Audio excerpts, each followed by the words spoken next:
Audio Jungle.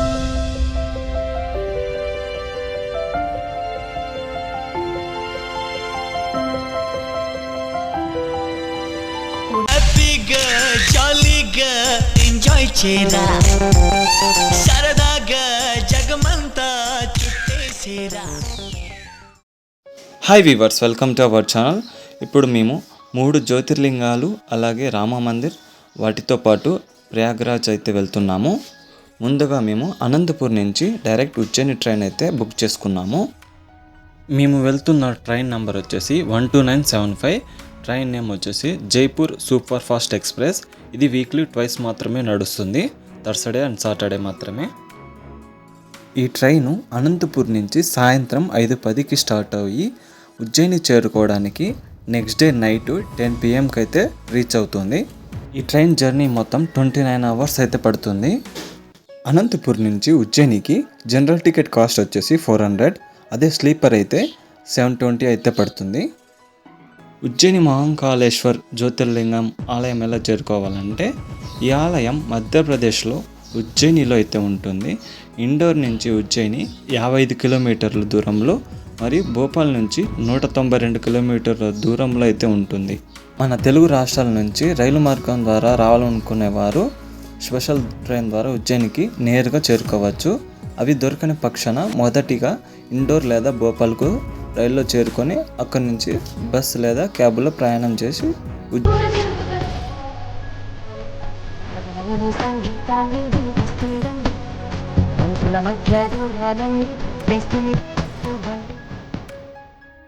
విమాన మార్గం ద్వారా రావాలనుకునేవారు మొదటగా ఇండోర్లో దేవి అహల్యాబాయ్ హల్కర్ ఎయిర్పోర్ట్కు చేరుకోవాలి. అక్కడి నుండి బస్సు లేదా క్యాబుల్లో 55 కిలోమీటర్లు ప్రయాణించి ఉజ్జయినికి చేరుకోవచ్చు. మేము ఉజ్జయిని రైల్వే స్టేషన్ చేరుకున్న తర్వాత రైల్వే స్టేషన్ నుంచి వాకబుల్ డిస్టెన్స్లో 200 మీటర్స్లో అయితే ఆంధ్ర ఆశ్రమం అయితే ఉంటుంది. అక్కడ ఏసీ, నాన్ ఏసీ అలాగే డార్మెంటరీ కూడా రూమ్స్ అయితే అవైలబిలిటీ ఉన్నాయి. అక్కడున్న లోకల్ టెంపుల్ చూడడానికి ఈ ట్రిప్ బడ్జెట్ అయితే ఇంత అవుతుందండి పర్ పర్సన్కి. అనంతపూర్ నుంచి ఉజ్జయిని వెళ్ళే రూట్లో అయితే 8 to 10 టన్నల్స్ అయితే వస్తాయి. అవి కూడా చాలా పెద్దవిగా ఉంటాయి.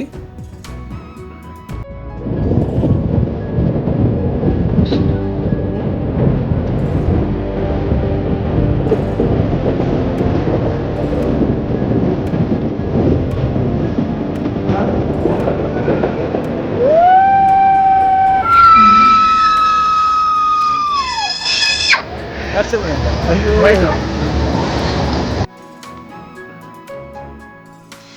birthday to you. Happy birthday to you. Happy birthday. Happy birthday. Happy birthday to you. Happy birthday.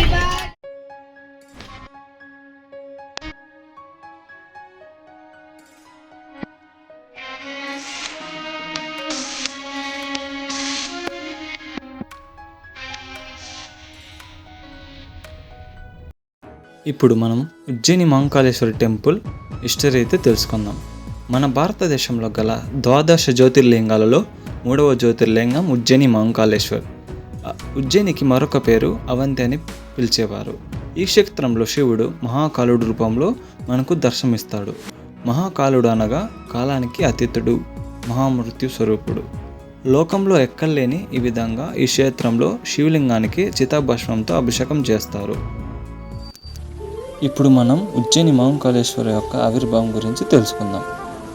Shiva Purana ఆధారంగా పూర్వం ఉజ్జయిని క్షేత్రంలో వేదప్రియుడు అనే ఒక బ్రాహ్మణుడు ఉండేవాడు. అతనికి 4 కుమారులైతే జన్మించారు. మొదటి పేరు దేవప్రియుడు, ప్రియమేధసుడు, సుకృతుడు, ధర్మహవాయి అనే 4 కుమారులు ఉండేవారు. అదే కాలంలో దూషాసురుడు అనే రాక్షసుడు బ్రహ్మ కోసం 100 సంవత్సరాలు తపస్సు చేసి లోకాలను జయించే శక్తి వరంగా పొందుతాడు. వరం పొందిన అనంతరం వేదాలను మరియు యజ్ఞాలను నాశనం చేశాడు. ఈ భూమండలం మొత్తం తన రాక్షస సైన్యాన్ని పంపించి ఎక్కడ దేవాలయాలు, ధర్మము అనేది లేకుండా చేశాడు. కానీ ఒక అవంతి నగరంలో మాత్రం వేదములు, యజ్ఞములు మరియు దైవ కార్యాలు జరుగుతూ ఉన్నాయి. అది తెలుసుకొని అవంతి చేరుకుంటాడు. ఆ సమయంలో వేదప్రియుడు మరియు అతని 4 కుమారులు శివయ్యుని యొక్క పార్థవలింగానికి పూజ చేస్తూ ఉంటారు. అది చూసి రాక్షసుడు బ్రాహ్మణులను సంహరించాలని పోతాడు.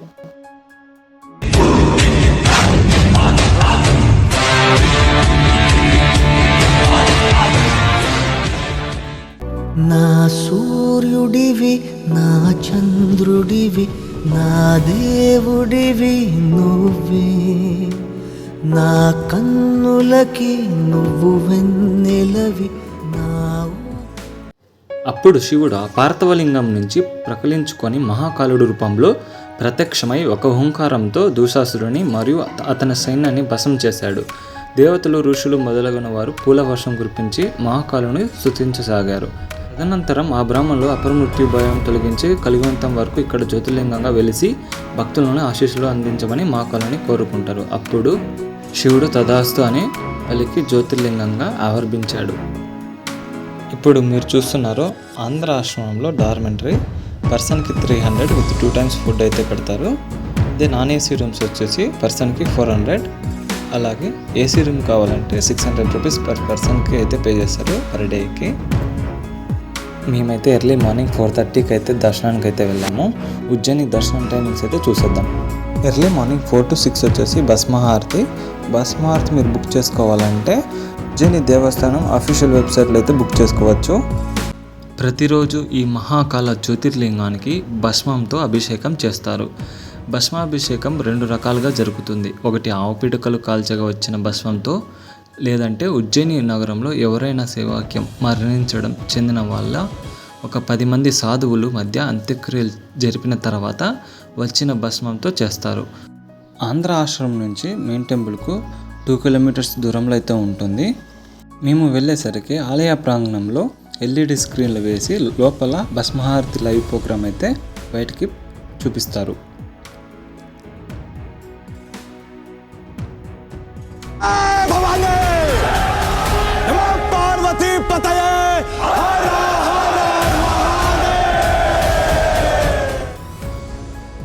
మీరు ఉజ్జయిని భస్మహారతి చూడాలనుకుంటే మొబైల్లో ఉజ్జయిని అఫీషియల్ వెబ్సైట్ ద్వారా అయితే మీరు లైవ్గా చూడొచ్చు.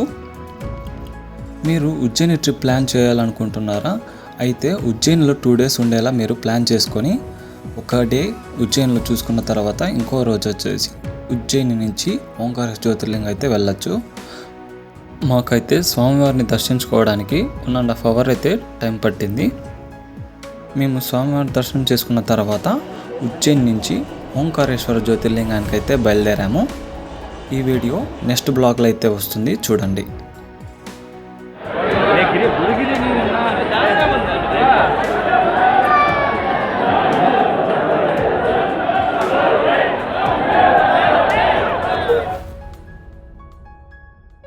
ఆలయం లోపలైతే LED స్క్రీన్స్ అయితే పెట్టింటారు. గర్భగుడిలో జరిగే అభిషేకాలు అయితే మనమైతే లైవ్గా చూడొచ్చు.